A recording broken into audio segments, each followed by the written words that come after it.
Okay, and we're live. So I starting the third. This is the first of 3 book chats about my book and the topics related in it called. What is this called? The Way of the Desert Elders.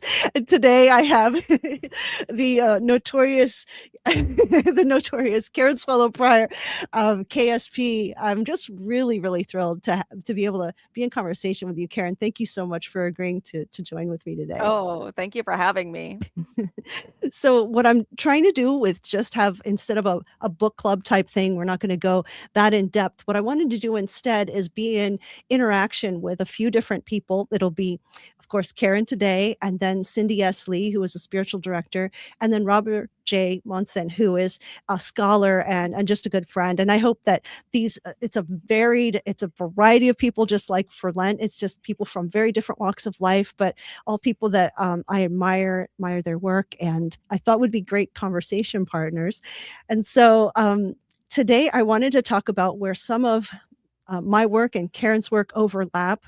And I've just been so thankful, Karen, for your support for this book, because it's in writing about spiritual formation and virtues where it seems to overlap so nicely. And so it's just really an honor. Well, I love talking about virtues, so I'm glad to be part of this conversation and to have read your book and to be be able to enthusiastically endorse it. Oh, that's so sweet. So I want to mention that your book emphasizes that virtue is formed, one of your books anyway. And I have that in my research a little bit, just kind of real quick, coming up with the questions to ask you. It seems like there's primarily 3 books that talk about virtue the most. And you could correct me if I'm wrong on that one. But I wasn't even counting, but go ahead. I lost count. I was like 3. Wow. Yeah. So that's, let me see what my notes say here. Let's see her somewhere. Oh, on reading well, virtues through literature, evangelical imagination, and that's really moral imagination and culture. And then, of course, this formative power of reading, which is booked literature in the soul of me. So you kind of an OG there. That sounds about right, I guess. Yeah. So I wanted to see if you could expand on your idea that we don't become virtuous by just agreeing with the right ideas. Oh, okay, yeah. So I have a lot to say about that.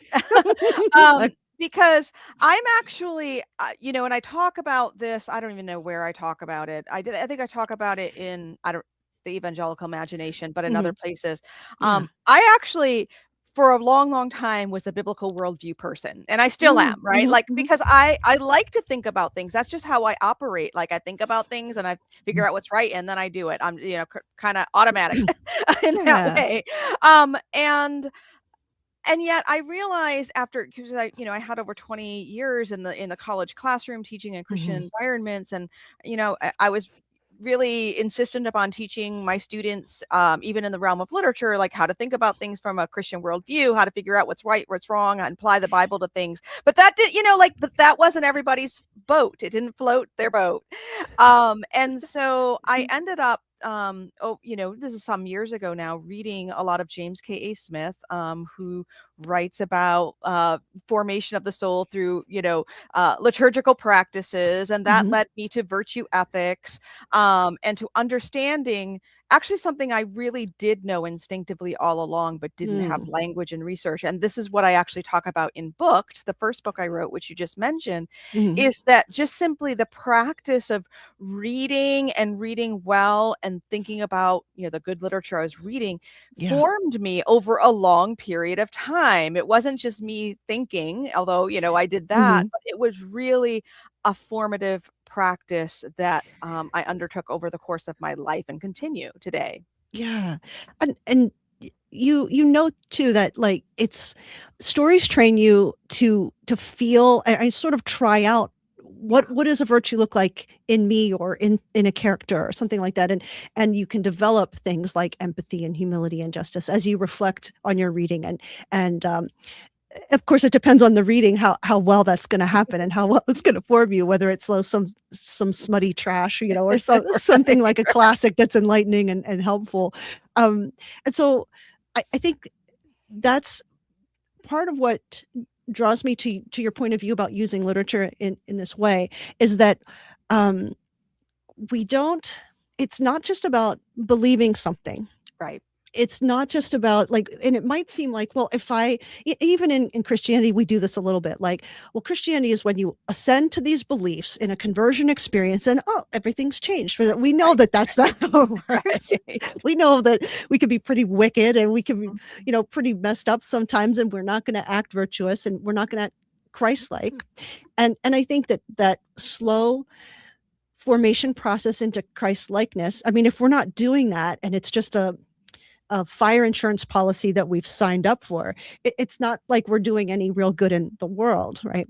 And Right. so when it comes to kind of forming, in a spiritual sense, forming these virtues, um, what's been your experience on how they formed really in you? Was maybe it's been through literature mainly, but how are practices involved for you, or what are the other things that help this kind of formation happen? Yeah, well, I mean, for me, it really is literature. It's that literature is my first love, I like to say. Somewhat, Yeah. well, really, Jesus is, but after that, but Short even second. yeah, even and as I talk about in my spiritual journey through book, I still had to like great books are what kind of brought me back to God because I recognize through them that He was the source of my love for books and stories and language. And Mhm. it is so it's not about just reading books, as you already suggested. It's not like reading stories to learn lessons. Like, oh, okay, I've learned this moral lesson from a book. But of course, that happens, and that's wonderful, especially Mhm. in younger ages. But it isn't just the content. It's not just the ideas. It actually is sort of the aesthetic experience. Mm. That as you're and this is why what I'm saying applies really more to literary fiction as opposed to the trashy novel that that is perfectly fine to read. I mean, I don't mean perfectly fine to read. I mean, you know, You heard it well, here maybe first. I'm in trouble now, but it's fine to read for entertainment. It's fine to Mhm, read, mhm. what literary fiction does, and poetry and drama, Mhm. the art of literature, what it does is it gives us an aesthetic experience that we can Mm. feel. So as we're reading about someone's life and imaginatively walking through their decisions and choices with them, Mm. and sort of seeing the world from their perspective, we're actually, well, this is, I'm just channeling Aristotle here, who famously Yeah, says in Poetics, we're we're right. we're training our emotions, which leads to virtue formation. And one other point I want to make that C.S. Lewis makes is when we read in this way, we're receiving literature, not just Mm. using it. And so that receiving is part of the aesthetic experience that Mm. is formative, not just informative. Right, right. And so it takes some intention to get something out of literature in that way. You don't just you might stumble on it a little bit, but it would really help you if you actually came to literature with that intention. Yes, or just become again, because this is true of virtues as well. It's a practice that becomes a habit that then becomes second nature. And so even Mm. reading literary works, especially in our age, it's Mhm. it's harder and harder because our attention spans are shorter and we have so many options for using our time and focus. And so Yeah. we really do have to be intentional about it. Mhm. In the Right. same way, if we go to a museum Mhm. to look at paintings and art, we have to be intentional about observing and absorbing them. You don't just like skate by real fast and go, "Oh yeah, I saw that." Right. Check mark. Right, Yeah. right. Yeah, and I think this idea of practicing specific habits repeatedly, these could be the spiritual disciplines, spiritual practices. Of course, we're being shaped over time. But you also mentioned in some of your work about living within formative structures too. So the structure that surrounds maybe where the literature has come from, or some of the influences in our lives, such as church or family or a healthy and constructive culture. Yeah, I mean, all of this clearly happens in community. Our virtues are Yeah. modeled in community for good or ill. We practice them in community, and our intentionality is shaped in community as well. And this includes, as you said, our family. And again, for me, I'll keep drawing on literature. You know, that's why English majors love the classroom experience and lament when they go out into the real world and people don't sit around and talk and read great books together. But that togetherness, and that's Mhm, why literature podcasts and Substack slow reads like I'm mhm, doing, reading in community is just so rich and beneficial. Even though of course we can read alone, but even if we read alone, we want to go out and tell everyone about this book we love and talk to other people about it. And so right. our spiritual practices and spiritual disciplines aren't really that different either. We learn from one another, Mhm, and gain models, whether good or ill, in community. And mm, I know I love how how you write about that in the Way of the Desert Elders. Toward one of your last chapters, you talk about all the things that we need to do in community, including repentance and prayer mm, and confession. mhm, Um, mhm. those are things we need to do together. Right, not this isolated individual spiritual journey, us and God, and Right. in isolation. And I think that our Americanism uh, kind of pushes us towards these individualized ways. I wanted to also bring up, because you mentioned about reading community and on Substack, and of course I get your Substack, and you've maybe you can explain for people who aren't acquainted with it yet, what you're doing with Substack and Gulliver's Travels, and some of these kind of slow pouring over and going through things, kind of like you're saying. It's maybe it's a revamped book club for for our modern times, but yeah, talk about Yeah, that. no, thanks. So my Substack is called The Priory, and for those who, I know not everyone. And by the way, for The Priory is very a monastic name. It's a play on my name, but also, Mhm, it's a little monasticism there. Um, and not everyone knows what Substack is, and I don't even know if mhm. Substack knows what it is, but it's Yeah, always changing. fair. But it's essentially a place where you can sign up to get a newsletter from Mhm, people whose writing you want to read. So you get the newsletter in your mhm, inbox, but then you can also go to the app and find, the essays people write. And so right. I write about a variety of things, but my main thing I do on almost a weekly basis is I'm doing a survey of British literature. We started in the Old English period and now we're in the 18th century. So we're doing Gulliver's Travels and spending about, I don't know, I don't think it'll be 3 or 4 months reading a couple of chapters at a time. And, you read that on your own, obviously. And I write something that is reflective and analytical about it. And we have a little community there on Substack, and people are reading it and commenting on it. And it's just a way, selfishly, it's a way for me to teach the literature that I still love now that I'm out of the formal classroom. Mhm, But I'm also finding most of my readers are, I taught primarily, 18 to 22-year-olds and some graduate students. But some of this literature really hits you when you're 30, 40, 50 right, and right. older. And so I've really enjoyed being able to discuss this literature with mostly, middle and older folks like me.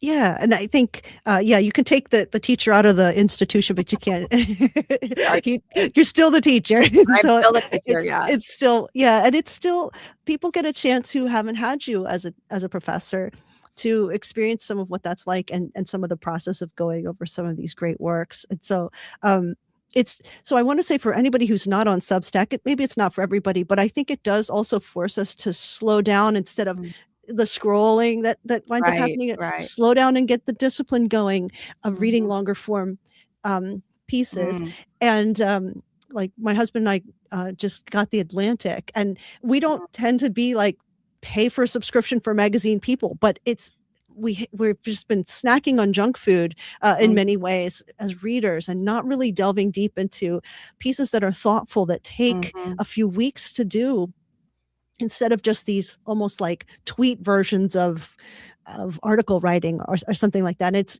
it's important to purposefully slow ourselves down, because everything is speeding us up, and mhm, that's not very formative. And so for those who don't know about substack.com, you can go there, and there are writers there who are also making a living doing it this way, because if you want to get special, there's usually a free version, and then sometimes behind a paywall there's something else, but there's maybe more special things. But it's a chance also to support good writing and good writers, and things that are worth reading. And I think that it's kind of I think what's nice for me, instead of blogging, because I started that in 2005, is that you Wow. can get all kinds of, which is now on Substack, but it's kind of you have fans. They're not just people who are going to do these drive-by, sniper shots. It can happen. I think Beth Ellison Bard Yes, I just said, saw she "Did you see yeah. that people Mhm. signed up just to Yes, harass yes, her?" right. And So no, and paid, not just the free, but they I yes, know yes. that's like I would actually maybe take some abuse if I that yeah. meant someone Yeah, was going to I'll be funding yeah, it. I think it's like It's like $5 a month for me. I'll take it. I would like, yeah, if you could hold it to a minimum, Right. pump the brakes once in a while. I thought that was the most remarkable thing that someone would pay Mhm, her to kind of mhm, tell her off, which is kind of mhm, funny. mhm. But so yeah, for those of you who are interested in reading more long form things, thoughtful things, not that everything on there is great, but you Right. certainly can find a lot. I also have Parker Palmer is one of the people I really, really enjoy reading. Is very thoughtful, very considered in his words, and just his way of being. It comes Mhm. across too in the world. So, I wanted to also draw some back to one of the things you were speaking about Aristotle and how you explain what how Aristotle does, where virtues are explained as the mean between two extremes. And so, for people who've never heard of that or might need a little refresher, could you drill down into that for a minute? Yes, I would love to. So, yes, I think most virtue, ethicists ultimately go back to Aristotle, in Mm, some form or another, but his classical definition of virtue well, virtue literally means in Latin, comes from the same word that means manliness. So putting that aside, what we mean by it today is like what makes us human in the best way. So we can say our humanity as mm, opposed to just manliness. But so our excellence in being human mhm, is virtue, the virtues. mhm, And so Aristotle will, and again, there can be translation issues because in English we tend to have too few words to just to name things. And so mm, for Aristotle, a virtue or an excellent human trait is a quality that we display, that's part of our second nature through practice and habit, that is neither excessive nor deficient. So mm, it's a moderation. So to take, for example, courage is a good example because we have different words for it. mm, Courage is a virtue.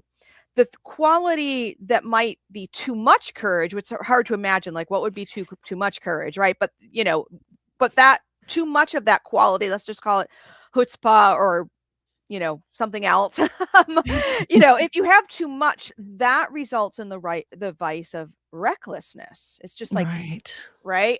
Mhm. But too little, of course, we know is cowardice. Yeah. And so we can take anything that is a virtue, and again, we don't always have the right English words for it. Pride is one that kind of gets us in trouble because we can often think of pride as being a negative thing, but actually the quality, being proud of yourself, Mhm. taking pride in your work, those are good things.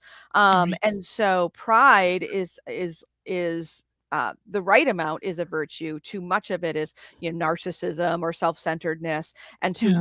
too little of it is self-effacement or Mm. self-diminishment, which is also Mhm. not good. So you can come up, you can think of anything that's a virtue and think about how the moderation is that golden mean or that excellence in the middle. But going too far on either side results in a vice. Mm. Right.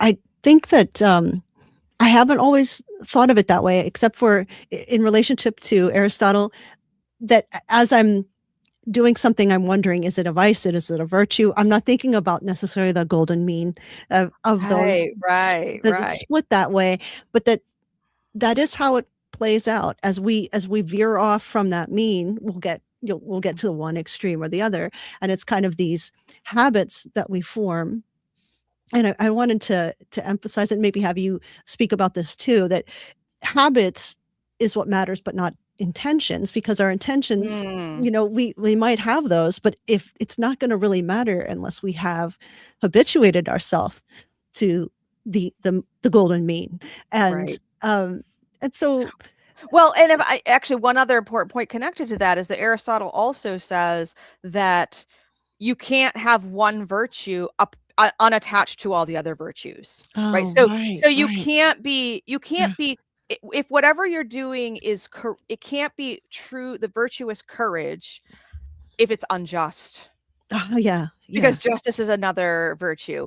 And yeah, a simple example of how of that doesn't include all the virtues, but just like if so, for example, if some kids were playing around, playing chicken and kicking a ball into the road and going mhm, after the ball to catch it before the car comes, obviously that would not be courage because it's reckless and it's not, it's not attached to other virtues. But if yeah, a little toddler kicked a ball in a road and then you went after it before the toddler did, you're trying to protect the toddler, that very same act becomes virtuous because of the context and the other virtues that surround it.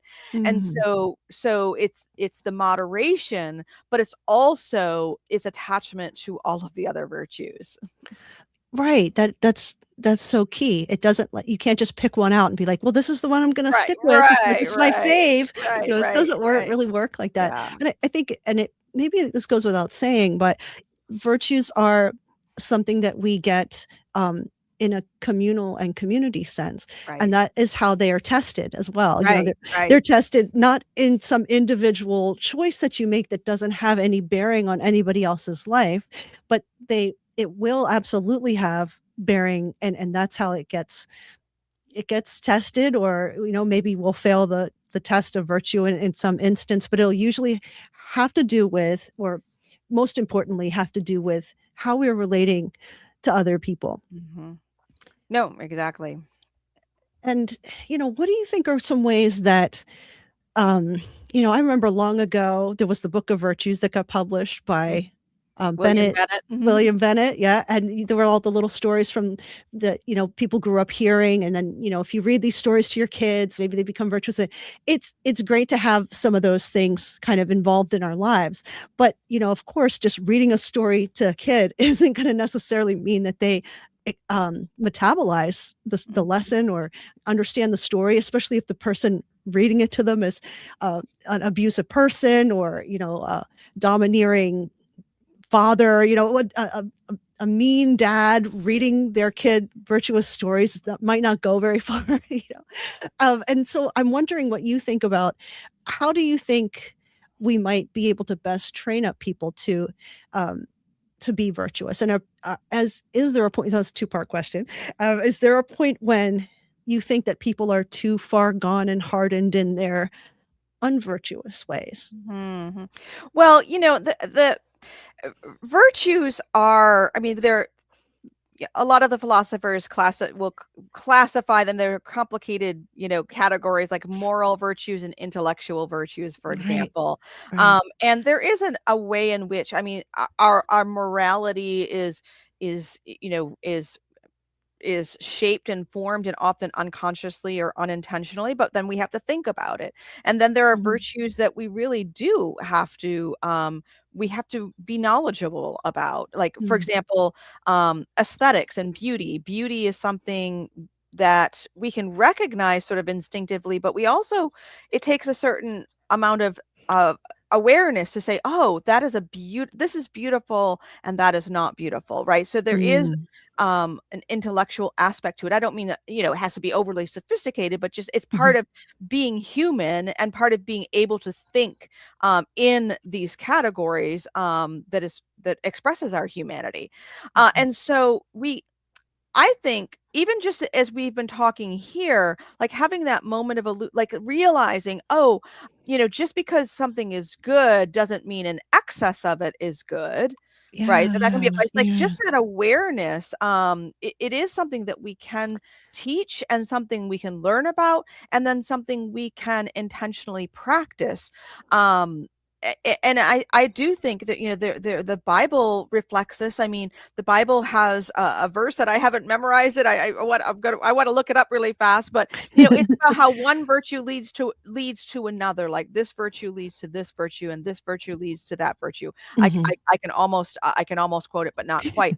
There is a progression there, and there is a growth there, Mm. and there's also the element of the Holy Spirit, and the fruit of the Spirit. Like, Mhm. that doesn't come naturally to us, that comes supernaturally, and we Mm. also have to be intentional about letting the Holy Spirit work in us so that we can bear that fruit. It does not Okay. happen accidentally, and Right. so, again, we have to be intentional about it, and we have to be part of communities that do, and I feel like I lost track of your question.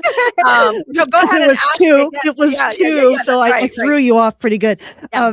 because they don't necessarily relate to each other. One is kind of like, what do you think are good ways to truly instill virtues?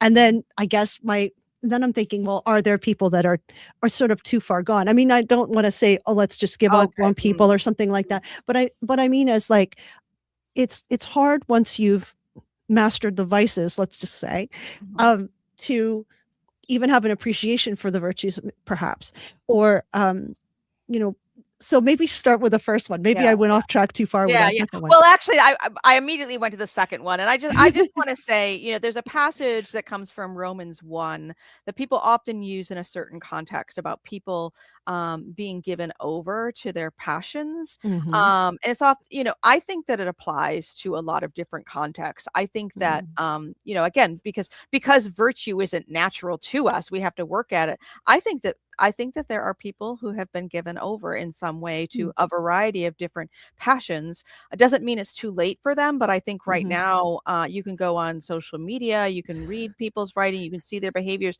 and they have been given over to vices, mhm,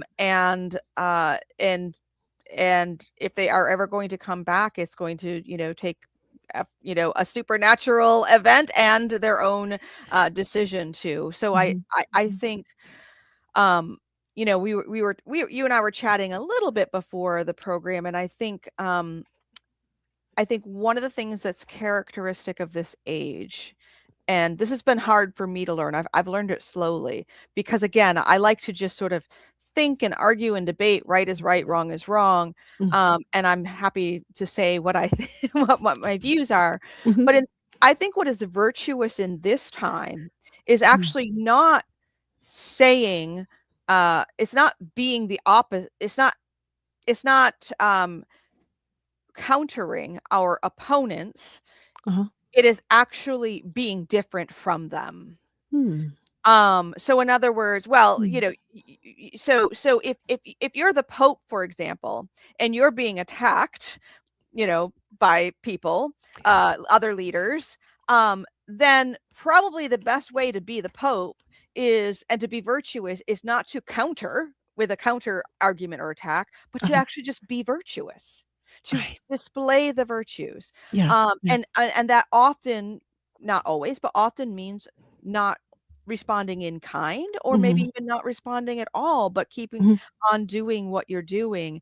And I think it's important in this moment. It's always been important, but I guess I'm recognizing in this moment that we're to pursue virtue and to be virtuous, and that is more important than arguing with people and showing them how yeah. wrong they are. Right, or this sometimes we've had this idea, "Well, I have to take a stand, and I have to," Yes, yeah, and as it becomes this, it can become tit for tat, especially I think this is really encouraged on social media, right, um, different iterations of social media, but when we see a virtuous person in action, they are not drawn into petty fighting, right, and they're right, not drawn into ego projects and battles, and right. I think that really shows The the vainglory fruit. you talk right, yeah, the vainglory you talk about in one chapter of your book. Yeah. I love your treatment of vainglory. So anyway, yeah. Yeah, the to counteract vainglory as one of the ways is to give in secret so that it doesn't Mhm, look like you're a good mhm, person, because you don't have to prove you're a good person. right, You can, God sees your good works, right, and right. will reward you. And what you were speaking about really made me think about the lesson I did today in my church, where I was talking about dragon's wine and angel's bread, which is Evagrius's way of speaking about wrath or stored anger, that can become vengeful and all the things. But also, you would think you would at least I thought in the beginning, well, the opposite of wrath must be like chill, peace, Mhm. calm.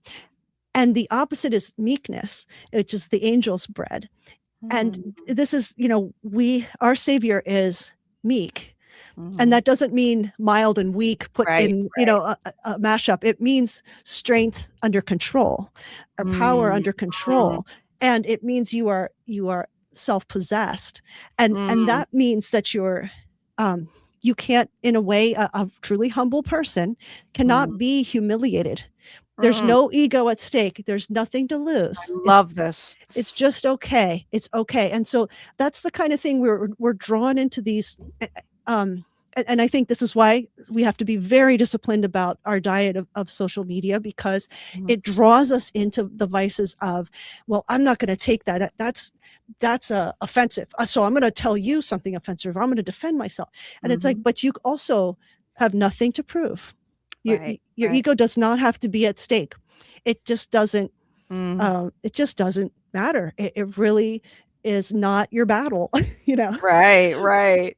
I that's so powerful, and it's something I'm because if anyone knows me, and good if you don't, but I I have an active presence on social media, and I have learned some of these lessons the hard way, and I'm still learning them, and I want to be a model, in those spaces for this kind of virtue that you're talking about, for, the lack of ego and the lack of vainglory.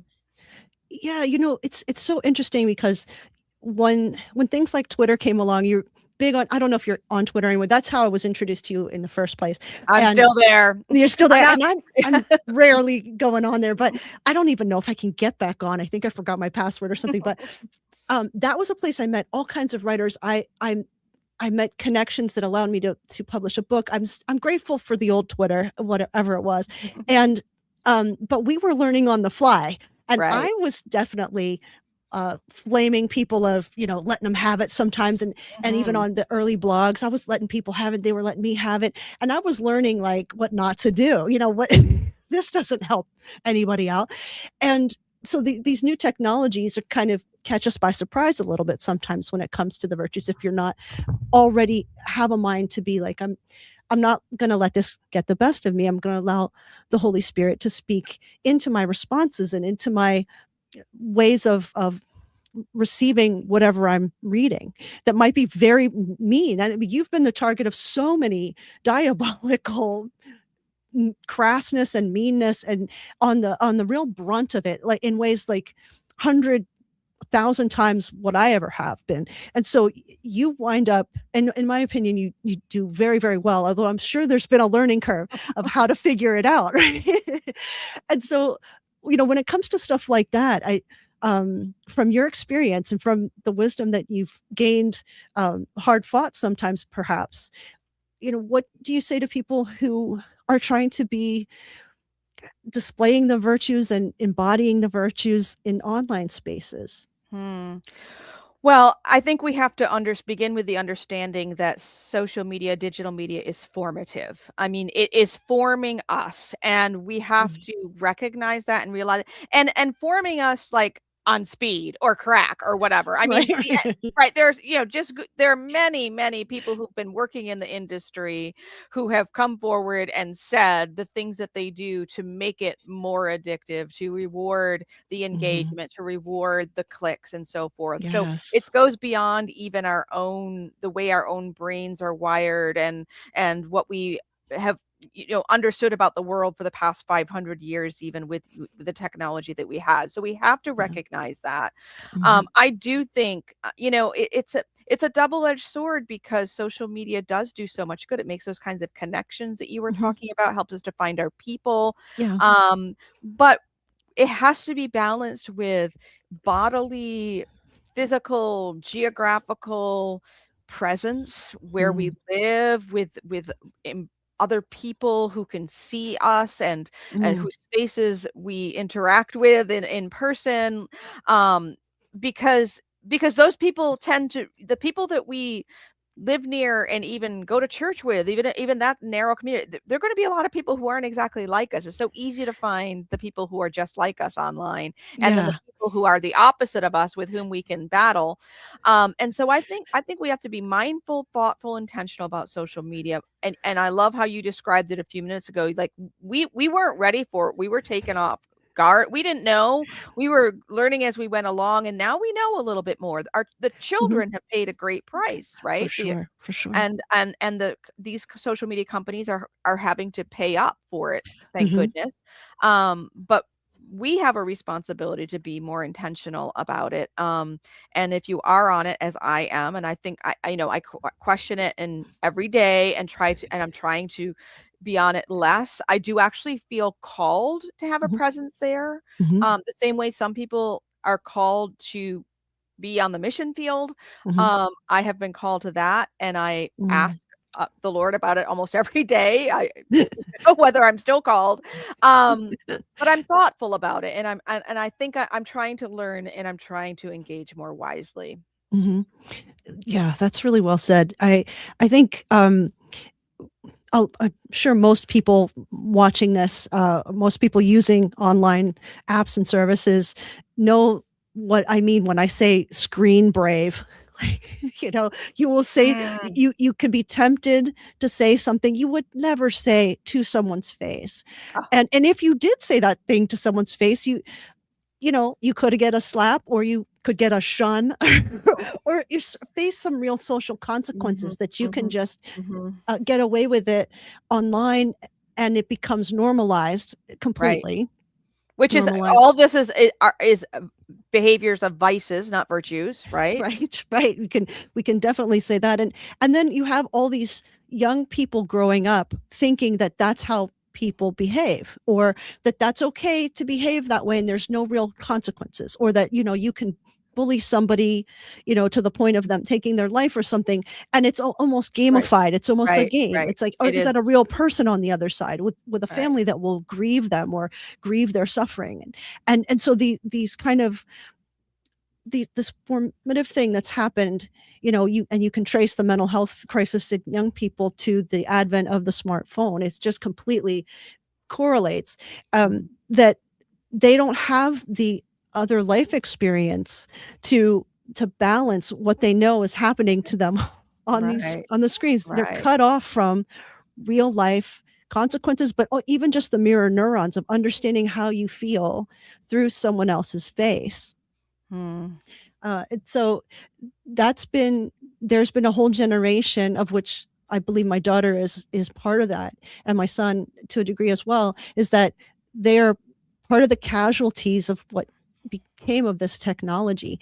And you're right, there are some lawsuits happening now about who can use uh, it for how long and when, and there's some curtailing of how long young people are allowed to use the stuff, because I think that it was going to just speed ahead without any Mhm. Right. restraints, within no breaks, no restrictions, and it was going to lay waste to an entire generation of people in a way. And it may have already. They, Yeah. they will, we will still haven't seen, I don't think, all of the consequences of digital media on the generations that are just coming up who are raised entirely within it. Yeah. Right, from the cradle, and, Right, the right. the children who take a book and they go like this because they think they can swipe. I've seen babies do Oh, this. Doing this to a oh, book because oh, that's how you can move, right, that's how you can move it on right, the screen. right. I'm wondering too, just curious, because of your teaching career being as long as it was, could you tell a shift happening within your students based on how much they were probably spending more time online in different ways? Yeah, I mean, I've been out of the classroom for a few, just 3 or 4 years now, and Mhm. so much. I mean, that was really before AI. So I have Right. been mercifully sheltered from that experience. But no, absolutely. Over the more than 20 years, I think about the number of pages that I assigned my students to Oh, read in the classes, and how that got harder and harder and probably would be impossible now. And of course, stories like that have made the New York Times and mhm, the Atlantic. It mhm, really is devastating uh, yeah, that young people, often don't even read an entire book in their high school and then college careers. mm, So it, but we taught people to read, um, 150, 200 years ago.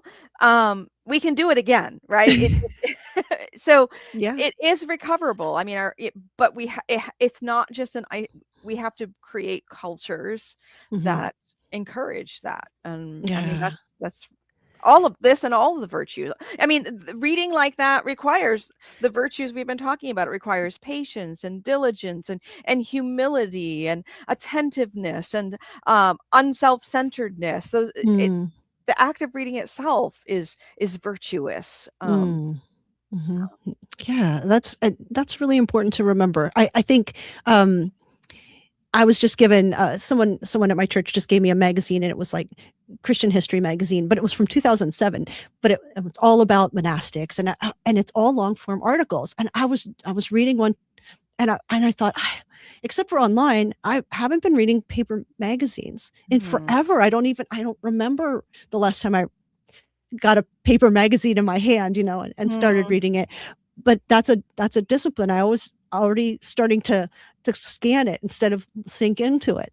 So mhm, it doesn't matter who you are, or what age, or what, if you were raised on social media, or this kind of these bite-sized chunks we all have now, is that all of us will lose the skills, of reading and mhm. comprehending and being reflective, should we fail to be disciplined about keeping that as part of our habits, right?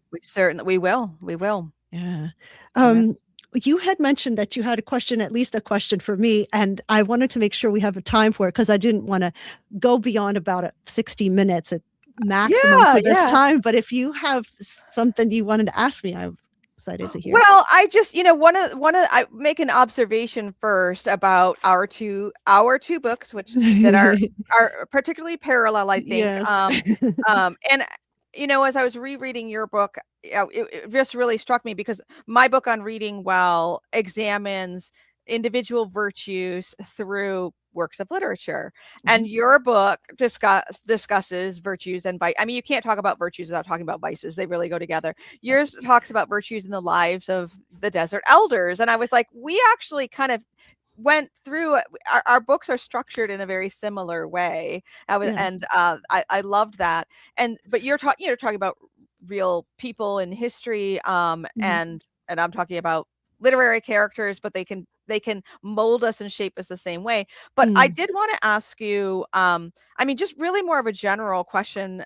Who is your favorite um person that you wrote about in The Way of the Desert Elders? I mean, I know which one I Yeah. I remembered the most. I'll just Who do you my like? well, I shouldn't even say like. I should just say really grabbed my attention, and I Mhm. remembered both. It was Mary, Yeah. Mary, the Gyptica from yeah, Egypt. yeah, the chapter on From Lust to Purity. Right. She was delightful and fun and instructive, and that's a very interesting chapter. Yeah. And it reminds us that the world has always been in many ways the way it is today, and people have Yeah. been people, and we still Mhm. need the same virtues. But yeah, I wanted to ask you, which was either the Mhm. person or the virtue that Mm. really meant the most to you.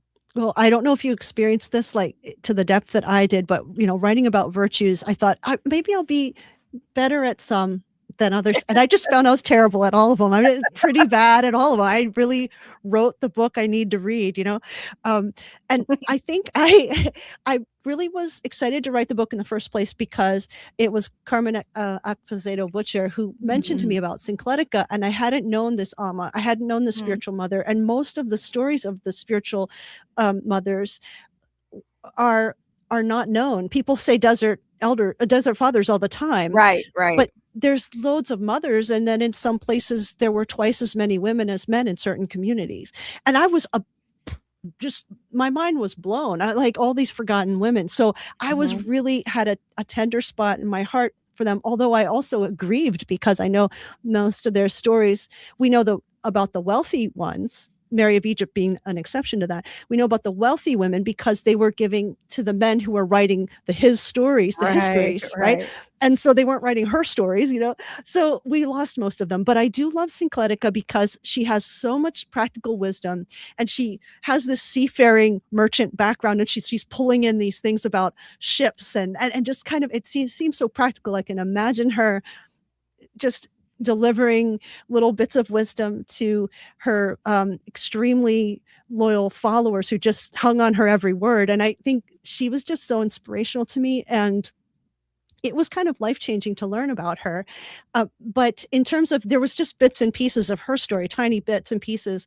But it's probably, generally speaking, though, Abba Moses, who, has this much enormous transformation, was Mhm. is probably the most, I feel like, wow, I um feel grateful to him that he went through that he suffered through to become like Christ, and that Mm. he endured every temptation horribly at first. And it was decades and decades, and he persisted after decades and decades and decades of struggle with each of the vices in he was just tormented, like Mhm. endlessly tormented. And you wonder, how did he do it? How did he stay with it, except for the Holy Spirit helping him, right? And his community and his spiritual fathers helping him along. But I think it's because he just had quite a time, quite a time of it. And I feel like I don't know if I feel most like him, but I kind of feel like, well, he set a great example that you can change your identity, and your character can change. Mhm. And he being the patron saint in the East of pacifism, coming from this violent, murderous, lecherous background to being just the most gentle of saints. I Mm. just admire, my admiration is to overflowing. So Oh. I truly, I feel blessed to know that he lived, and if anybody can gain something from his story, I really hope so. I did hear somebody contacted me and said, "Did you know that a story, a movie with some kind of big name actors is coming out about Abba Moses?" And I was like, "You Oh. stop? Are you kidding?" And I don't know that.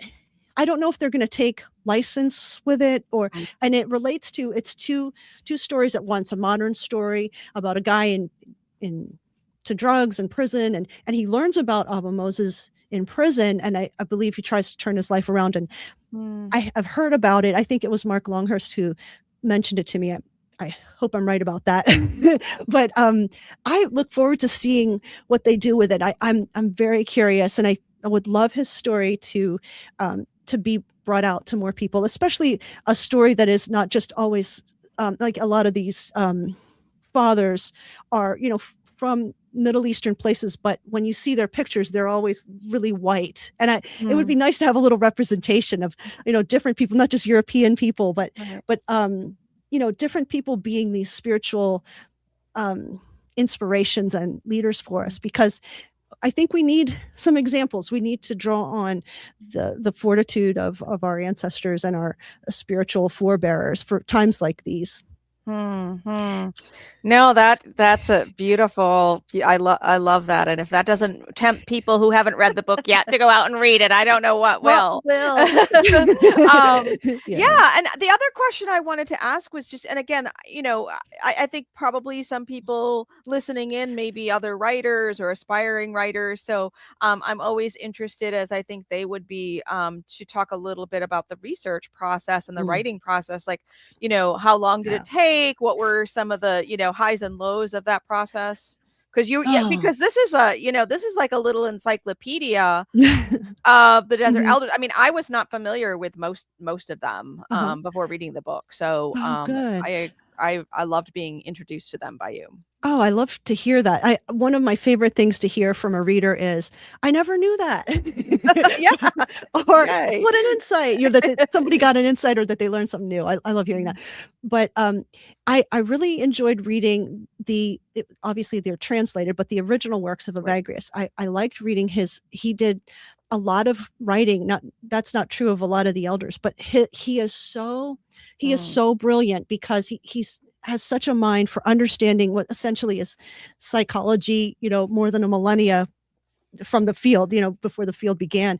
And he really, really gets people. He really gets people and what trips them up. And he was such a great advisor and teacher to people because he was watching carefully. He was seeing what trips people up. And I love that I even made a kind of a mistake in my first book talking about the 8 afflicting thoughts, which is what they were for John Cashin. But later, as he lived with the brothers, he learned about envy. I better add that in because it would become a thing, right, and right. you would feel inferior, and so you would get, you know, irritated by envy and the afflicting thought of envy. So a lot of my research involved reading some of the original things, or obviously translations of them. But I poured over so many books. I think it was probably 35 books related to the topic. And of course, there's the Desert Sayings books by Sister Benedictine Ward. And Benedicta, she passed away not that long ago, but she's kind of the standard. If anybody has read the Desert Elder Sayings, they probably read her book. And Mm. so that's the classic out there. But what I wanted to do was something a little different than a list of sayings topically. I wanted to bring them to life a little bit and then pair each one with virtues so that it would be more like, here's what happened to them, here's how it could relate to you, and be more formative about it, spiritually formative for people about it. Yeah, So no, that I mean that I think you succeeded in that because I found the stories of these elders was a lot, they were new and fascinating and interesting, but then the application to virtues and formation that we can use today was also really helpful, and that's why I yeah. love this book so much. And Thank you so yeah. much. Yeah. And then one other, this isn't really a question, but I wanted to, there's a part in the introduction, Mhm. I'll just read very, very briefly that I just wanted to, it just stuck out to me because Mhm. in my book, The Evangelical Imagination, I have a whole chapter on empire. Yes. And so this stuck out to me when I was reading it in the introduction. Mhm. You said, this is on page 7.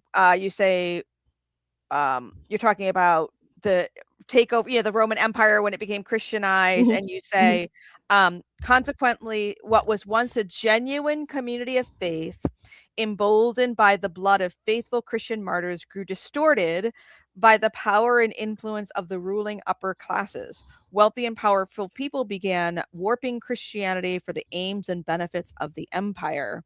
Arguably, this was the first time Christian nationalism went into effect to benefit an empire, and it has many incarnations since then. Mhm. And I just thought that was yes. I mean, Yeah, that's that's the what thing. happened then, and Mhm. understanding that Mhm. helps us to understand the present, and I think Yeah. that is important and a great gift.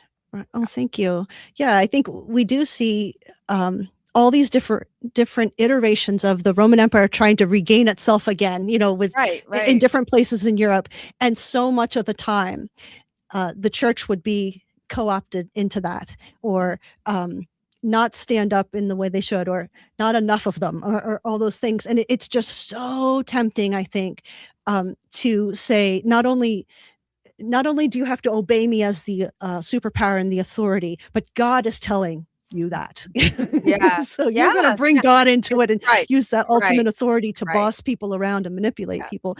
And it's the vulnerable to get really caught under the wheels of that the most. There's yep, going to be people, I don't know that humanity is tempted to this, and that when you begin to acquire power and wealth and um, authority, you can wind up trying to keep it by any means necessary, including, put people's eternal destination on the line for it, or something like that, where um, it's not enough for people to church and state, separating church and state is just, it's a tricky It's a tricky thing that doesn't it was a great idea. I hope it works. I know. I'm, like, It rooting was for it to work. I know. Um, I can't believe people wanna go back. yeah, it's a historical and cultural amnesia. It's like you realize Mm. that the people who founded this country were escaping the church Right, and state thing. Like, right, do you right, right, realize that this is a really recent right. adventure we've Mhm. tried with the church and state thing? And so that if you can, and that doesn't, it's not to say that your faith or your Christianity should be separated from the public square. And I Right, don't mean absolutely, that. right, I don't mean that. and neither did the founding fathers mean that, Right. right? And it but it is important that we don't use the teachings of Jesus or some bastardization of that to say that, oh well, God told me to say this. God told me to do this. I'm here as God's ambassador and the new savior for everybody. It's just very tempting for us to do, but I think now more than ever, in at least in the United States, but I do see other places this happening in the world, is this kind of populism isn't um, coming from a healthy place or any kind of knowledge about history. You're absolutely right, and your book is one way of becoming more acquainted with that history. Right. Well, I want to wrap this up now, but not before I get you to tell people who are not acquainted with your work and where to find you. Where specifically should people go to see what you're up to? Yeah, well, I do have a web page where you can kind of get the crash course and all of my writing and where to find me speaking and so forth, and that's just karenswallowprior.com. And if you want to follow my writing, again, my Substack is where I'm trying to place most of my energy today, and that's the Priory over at Substack, and you can just read me there, or you can sign up for the newsletter, which is always free. And paid subscriptions are optional. That's great. And just Karen, now that I get the opportunity to say this to you, because I've covered your work on my podcast before, but we've never chatted, and I just wanted to tell you that you do make such a difference in the world. You are a light, and I've appreciated how you have, and not I'm sure not in any kind of perfect way, but just how I do see you displaying the fruit of the spirit online, not getting dragged down into the mud when people say abusive things. I just have really personally benefited from your work, and I just wanted to be able to express that to you now. Well, And thank thank you so you. much for that. Thank you. And thank you for the honor of this conversation. Well, until next time, everybody, you can join me back in 2 weeks on May 3rd, and we'll do another chat with another co-host. I'm very excited to do that and continue the conversations, because this is the most fun for me, some of this interaction. So thank you so much, Karen. Thank you, everybody, for watching.